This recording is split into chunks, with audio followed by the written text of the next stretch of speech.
1. The notorious block and axe.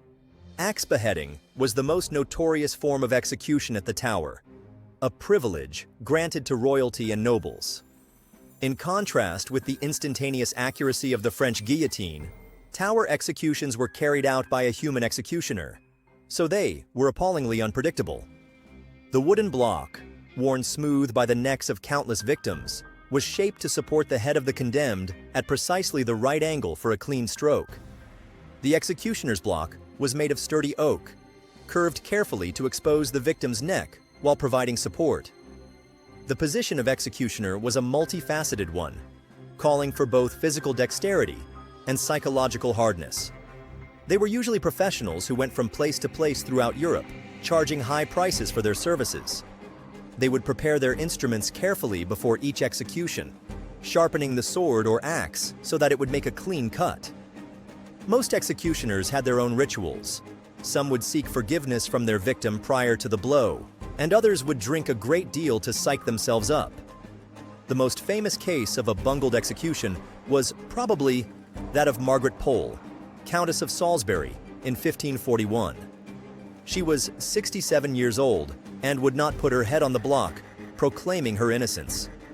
The inexperienced executioner chased her around the scaffold, hitting her several times with the axe before he managed to kill her.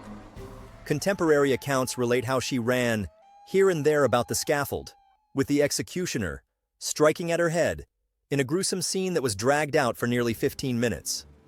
This hideous spectacle nauseated even the hardened audiences of Tudor London. Her executioner was particularly brought over from Calais because he was skilled with a sword, a supposedly less painful implement than the axe.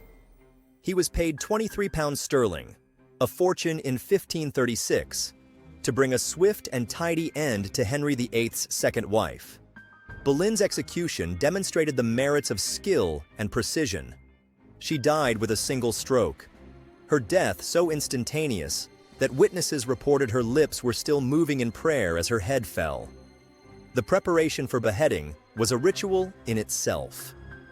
Death row prisoners would even bribe the executioner to receive a swift death, and some would even practice positioning their head on the block to find the most comfortable position. Women were to style their hair in a manner that would cut it short or pin it up so that it would not get in the way of the blade. Lady Jane Grey's ladies-in-waiting assisted her in styling her hair and in removing her collar before she placed her head on the block in 1554. 2. Death by drowning. The rising tide. The Tower situation on the Thames also allowed for a most grisly method of execution, tying prisoners to the walls at low tide and allowing the incoming water to slowly drown them. This pressing by water was used for pirates and river thieves, in punishment and as warning. The execution site was strategically situated close to Traitor's Gate, where the powerful tidal flows of the Thames could reach as much as 7 meters during spring tides. The mechanics of such an execution were carefully devised. Permanently installed iron rings were inserted into the outer walls of the tower at different levels, enabling executioners to stand victims at a level based on their desired duration of suffering. The lower rings, being fully submerged at high tide, imposed a relatively swift death of around 6 hours. The higher rings extended the suffering, however, compelling the victims to stand on tiptoes for hours as the water slowly rose, ultimately weakening them into submission. Prominent victim Thomas Kidd, a dramatist charged with treason in 1593, endured a record 3 tide cycles before finally perishing. There are eyewitness reports of how he remained aware for most of his ordeal, cursing his accusers one moment and begging for mercy the next. His execution was notable as it demonstrated how chaining could be used to extend agony. In his case, his chains were hung high so that only his face would be submerged at high tide, allowing him occasional gasps for air between high tides. The mental torture started long before the drowning itself. Convicted prisoners were held in cells that faced the Thames, so they were forced to observe the daily ebb and flow of the tide for days or weeks prior to being executed. Guards even went so far as to mark the water level on the walls, so prisoners could estimate precisely how long they would have left to live once strapped in. This mental torture often broke prisoners before the physical experience even started. The public execution was a huge crowd puller, and onlookers explained how people would line London Bridge and take rented boats to get a good view. There was gambling on how long victims would last, and whether they would make a confession before they died. Food and ale were sold by vendors, and there was a carnival-like atmosphere that stood in grotesque contrast to the agony of the victim. The method was most effective seasonally. Executions in the summer were more protracted because warm water kept victims awake for longer periods of time. Winter drownings, technically quicker, added the pain of hypothermia. The 1,539th reports include one from December, in which the victim's extremities froze before drowning claimed them, adding another component of pain to their death. 3. The infamous Tower Green. Tower Green, a small courtyard within the Tower complex, was the site of private executions of high-ranking prisoners, particularly women of high noble rank. Though public executions took place on Tower Hill, this secluded spot offered a more dignified death, hidden from view of the commoners. The execution site was meticulously maintained within a 20-foot square section, with specially leveled ground to prevent any accidents while carrying out the execution. Archaeologists have discovered that the ground was treated specially with layers of sand and gravel to soak up blood, which was intended to make cleaning between executions easier. The scaffold itself was permanent until 1570 and stood about 4 feet high, with 6 steps leading up to it.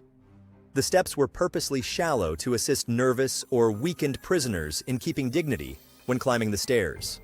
The best example of the special status of Tower Green executions is probably the execution of Anne Boleyn in 1536. She was given some privileges. A French executioner who was renowned for his speedy and clean beheadings, and a comparatively small crowd of about 40 witnesses instead of the thousands who attended public executions. Her ladies-in-waiting were even allowed to stay with her overnight before, to prepare her physical and psychological preparation for death. The infamous Tower Green. Henry VIII's fifth wife, Catherine Howard, was executed on Tower Green in February 1542. The night before her execution, she is said to have had the block brought to her cell so that she could practice placing her head upon it, so that she would die with dignity. Witnesses tell of how she practiced for hours on end her last speech, and the exact movements necessary for a clean death. Her servants later testified that she got up early, dressed in her best black gown, and walked firmly to her execution, in spite of her youth and fear. The execution yard also had its own rigid etiquette. Witnesses were personally selected and stood in rank order, the most senior spectators getting the best seats. The lieutenant of the tower also had to be there, as did a doctor to verify death. A priest would minister to the condemned man's spiritual needs, although after the Reformation, both Catholic and Protestant priests would attend, depending on the prisoner's religion. The preparation of the executioner for Tower Green executions was especially intense. They would rehearse their blow for days on leather-covered wooden pillars to simulate the human neck. The night before, they would sharpen their blade to surgical sharpness, trying it out on sheaves of wet straw. There are a few reports of executioners arranging a visit to their victims in advance, so that they could obtain a measurement of the thickness of their neck in order to deliver the most effective blow. 4. Hanging, drawing, and quartering. Reserved for men who had been found guilty of high treason, this was the most gruesome method of execution employed at the Tower. It began with dragging the condemned along the streets of London on a wooden hurdle, little more than a sledge, in order to weaken him before the big event. This in itself could take as long as 2 hours and involved following a precisely planned route past important landmarks to maximize public exposure. The hurdle itself was constructed to inflict excruciating pain, but not death on the prisoner. Constructed of woven willow branches, it had no wheels and was pulled along cobblestones. Prisoners were tied face upwards to it so that they could look in the direction they were going and see the spectators gathering. The procession would also usually involve stops at certain taverns, where the guards imbibed while the prisoner was exposed to public ridicule and abuse. The execution itself was a carefully choreographed ritual of terror. The victim was first hanged almost to death, a technique the executioners had refined through practice. They had discovered exactly how long to hang the victim to get them to the brink of death, but not die. Doctors' reports at the time state that they tried to get them to unconsciousness, but not death, usually accomplished in around 30 seconds. The drawing was done while the victim was still alive, but typically unconscious.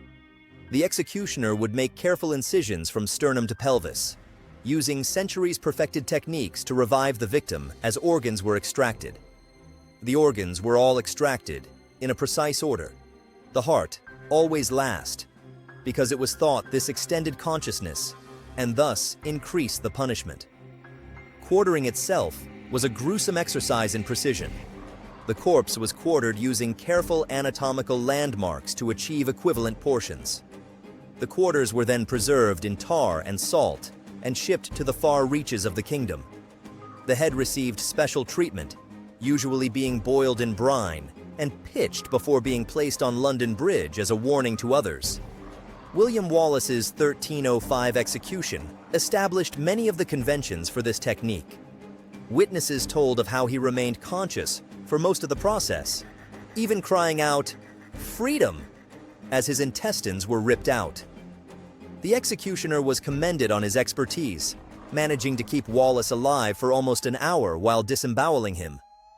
This execution established the precedent for the future executions of traitors, with subsequent executioners examining and refining the techniques employed. 5. The Little Ease Cell. Perhaps the most psychologically harsh cell was the Little Ease, a cell so small that prisoners could not stand or lie down. Precisely 4 feet by 4 feet by 4 feet, the cube-like cell was designed to hold prisoners in a state of perpetual, cramped discomfort. The dimensions of the room were carefully calculated so as not to permit any one comfortable position, with constant muscle strain and joint pain the outcome. The prisoners of Little Ease would undergo slow physical deterioration. The immobilization created circulatory problems, and the bent posture resulted in muscle wasting and joint deformity. Severe mental trauma was inflicted upon most victims through the prolonged physical imprisonment, and some prisoners allegedly pleaded to be executed after only a few days. Its most infamous inmate was Guy Fawkes, who spent a few days here in between sessions on the rack. He is noted to have endured excruciating muscle spasms and joint dislocation, which served to hasten his eventual confession. The success of this cell's design meant that similar versions were later being employed in other European prisons. The Little Ease was made all the more psychologically distressing by being placed close to the main passageway of the dungeons. The prisoners were able to hear the guards and other prisoners moving, highlighting their own immobility. Being continually reminded of space that was unreachable, added to their physical restriction, created what one survivor called a hell within hell. The Tower of London's execution methods embody mankind's worst possible cruelty, condensed into a calculated art of dispensing death. The practices, though seeming barbaric to modern sensibilities, are a terrifying indication of how justice and power have been wielded throughout the ages.